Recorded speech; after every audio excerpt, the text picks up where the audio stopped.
Hello, I was just reading Aristotle's account of Thales, the father of Greek philosophy.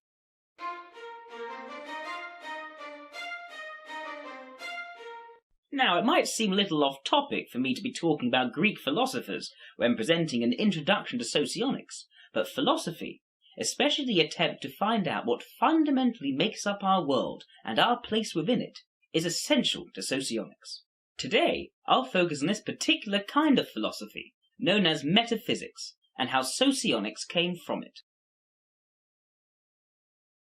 The earliest known philosophers are commonly known as the Presocratics, meaning they came before Socrates. Thales was the first Presocratic philosopher, and founded the Milesian school in the 6th century BCE in modern-day Turkey. The philosophers of the Milesian school believed in material monism, the idea that all existence, whether the rocks or grass or even our own bodies, was made from one unifying substance. While Thales thought this supreme substance was water, and his follower Anaximenes thought it might be air, the matter of philosophical importance is this: Thales introduced the idea that everything around us had to be composed of something. Philosophers of this early period proposed all sorts of alternatives, whether it be air, earth, fire, or, as Empedocles suggested, some combination of all four. These ideas were followed by the work of Democritus, who thought that the world was composed of tiny, indivisible particles called atoms. Sound familiar? The reason the ideas of these pre-Socratic philosophers are so important is because they entertain questions that empirical scientists have only been able to answer in the last 2 centuries, and some which we still haven't answered at all.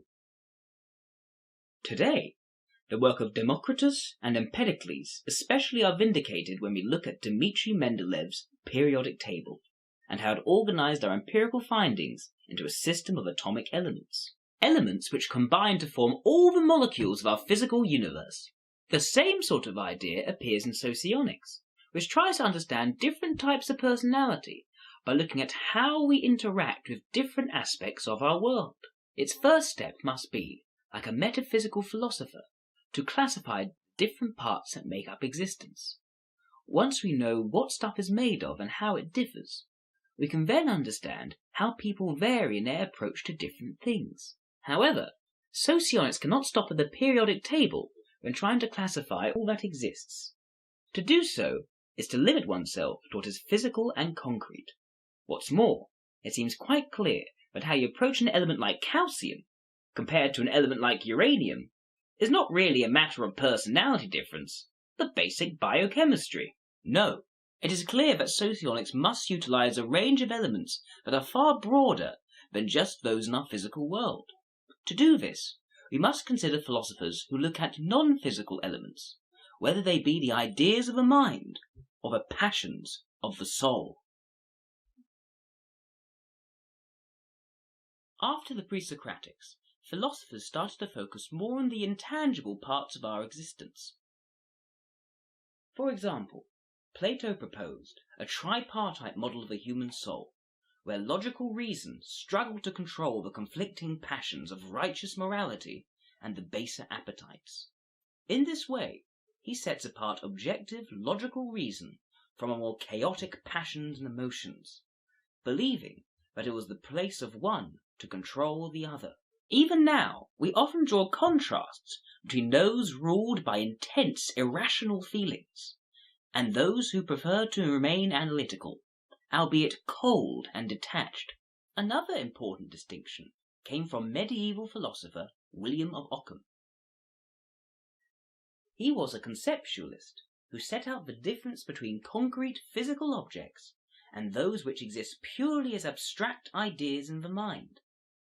The difference between the abstract and concrete lives on today similarly. We tend to contrast those whose head is up in the clouds, reflecting on concepts of otherworldly meaning, with those who are naturally down to earth, being rather more practical and sensible. It is from the work of philosophers like these that our understanding of the things in existence expand to a far broader menagerie than just the physical world.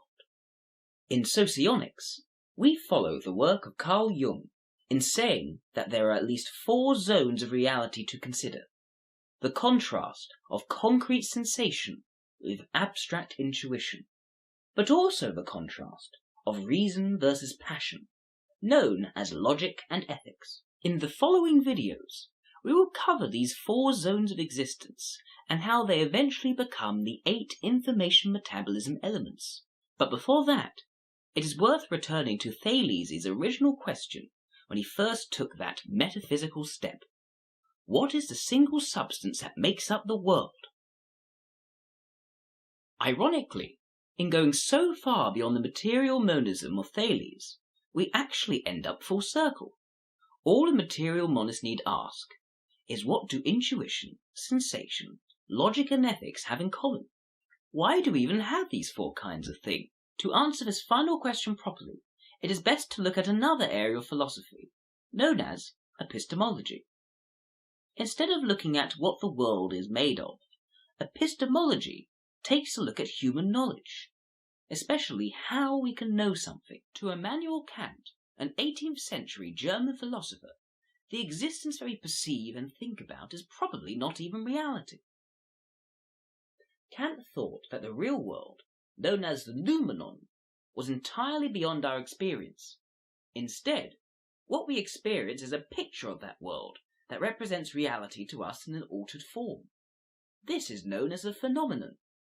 While the noumenon would be the chaotic mess of raw reality, shapeless and beyond comprehension, the phenomenon is neatly ordered in a way we can interact with. For Kant, what we experience in the phenomenon does originate in the noumenon, but to get there, it has had to pass through a filter. This filter transcends the 2 worlds, and is composed of a series of categories, which assign useful attributes like quantity and quality. Without such a filter, we wouldn't even be able to recognize something as simple as 2 apples, because they'd be entirely without number, shape, or size. That's the point of Kant's epistemology. We cannot know how reality really is. All we can know is the information presented to us through these categories, arranged in a form that we are able to process. Socionics is much the same, seeing information as a single fundamental substance from which everything else originates. Intuition, sensation, ethics and logic would all be certain kinds of information, and indeed, when divided further into 8 varieties, are known as the information aspects. To summarize, Socionics takes the Kantian view in saying that everything around us is information presented in a prearranged form.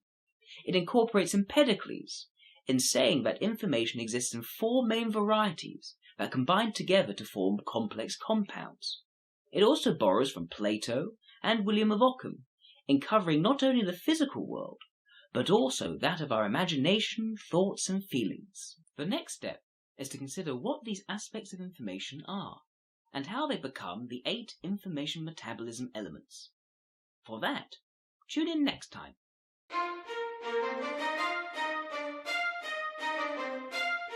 Thanks for watching our Introduction to Socionics.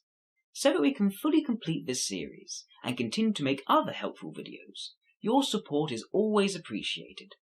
To donate to our Patreon, please click on the link on the screen.